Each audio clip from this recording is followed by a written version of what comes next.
Здравствуйте, уважаемые члены комиссии. Меня зовут Нечаев Максим, я ученик 10 класса Покровской средней общеобразовательной школы номер 3. Я хочу вам представить свою научно-исследовательскую работу на тему «Ложные друзья переводчика» на примере юридической лексики.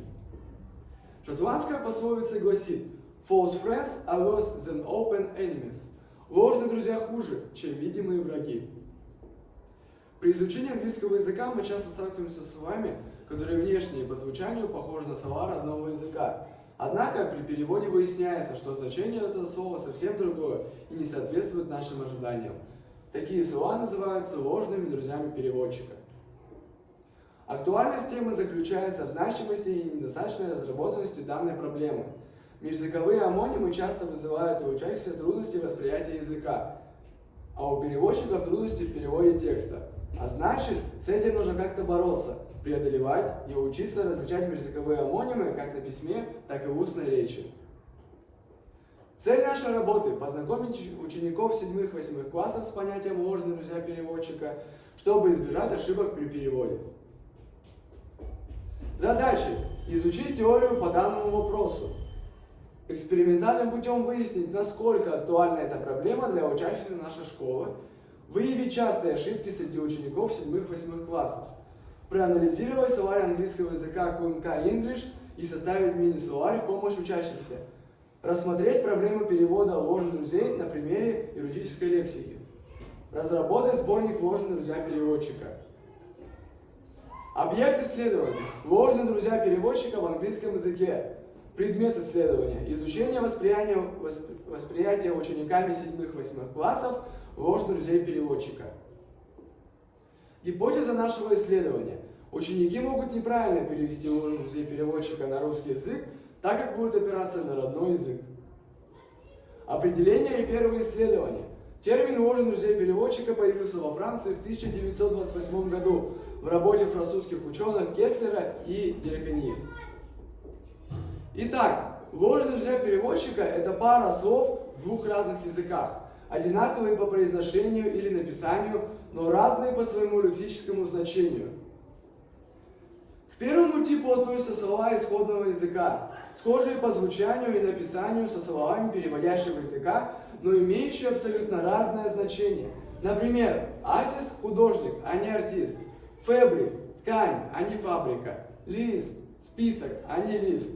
Intelligent – умный, а не интеллигентный. Слова с несколькими лексическими значениями. Например, бук – книга заказывать, край – кричать, плакать, парк – парк парковаться, брейк – ломать, перемена. Итак, мы решили провести эксперимент среди учащихся 7-8 классов, в котором приняли 70 учащихся, предоставили им список ложных друзей переводчика, и их задача была перевести их на русский язык. Результаты опроса учащихся 7-8 классов был не очень хорошим. Только 30% учащихся смогли перевести ложных друзей переводчика, а 70% не смогли справиться со своей задачей. Так как я хочу связать свою будущую профессию с юриспруденцией, я решил рассмотреть проблемы ложных друзей на примере юридической лексики. Перевод юридической лексики имеет свои особенности, которые затрудняют работу переводчиков, работающих в данном направлении. Присутствие в текстах ложных друзей переводчика – одна из таких особенностей. Рассмотрим некоторые примеры. Лексема апостолс в юридическом смысле означает не апостолы, а извещение о направлении дела на апелляцию. Следует иметь в виду, что безобидная на первый взгляд лексема communication, наряду со всеми хорошо известными переводчикам значениями, может актуализировать еще одно – рассылка копий, когда речь идет о принятых судебных решениях. Существительное консилиум в сфере юриспруденции следует переводить не как консилиум, в смысле совещания врачей, а как день, назначенный в суде для прения сторон. Интерес, как нам кажется, представляет слово diet, с греческого «образ жизни». В общеанглийском оно хорошо известно как диета. Однако в юридическом контексте к приему пищи данное слово никакого отношения не имеет. Здесь оно означает законодательное собрание, парламент, любой, кроме английского. а также международная конференция. Существительное elements в контрактах – это не элементы, а природные силы, форс-мажор. Существительное interview в правоведческих текстах скорее реализует значение допрос или опрос свидетелей, пострадавших и так далее, а не интервью.